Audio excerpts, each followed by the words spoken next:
Happy Friday, Brian Manning here with the weekly update. Let's get right to it. I can't believe another month has already gone by and it's jobs week. So Wednesday of this week and the first Wednesday of every month, we get ADP. So ADP is the largest provider of private payrolls, and they give us a report every month of new jobs created. These are not government jobs, these are private jobs.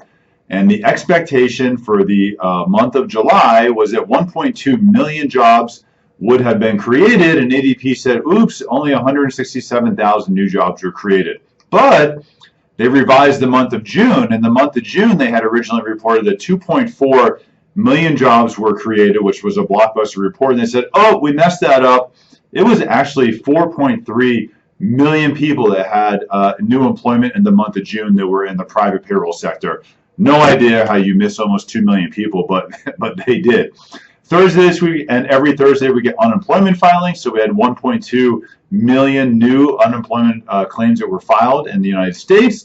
And then we also got some feedback from the Federal Reserve, which is really interesting and something we're going to have to watch. The Federal Reserve currently has an inflation target at 2%. And what that means is as the personal consumption expenditure, and they look at the core rate, so the core rate strips out volatile items such as food and energy.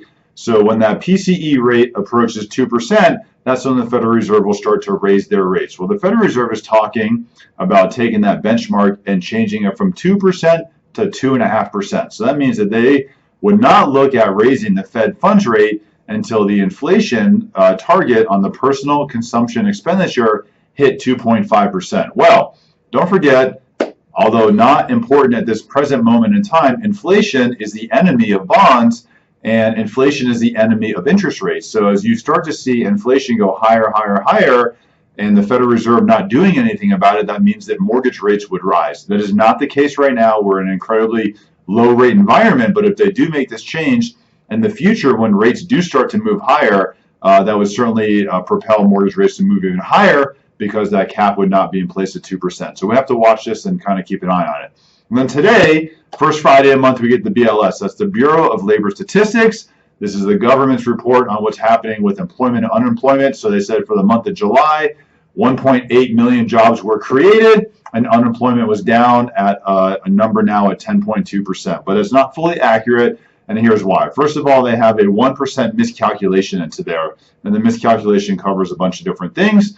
Also, there are 7.7 million people not counted right now that are either not part of the labor participation force or not looking for a job. These might be people that don't want to go back to work because they're worried about COVID, or they can't go back to work because they're in the music industry or they're in the food industry and their job is just not open yet. So 7.7 million people right now not factored into this. So if we actually took those 7.7 million people, factored them back in, and factored back in that 1% miscalculation, the true number for unemployment right now would probably be around 15.3%, which is still unprecedented numbers.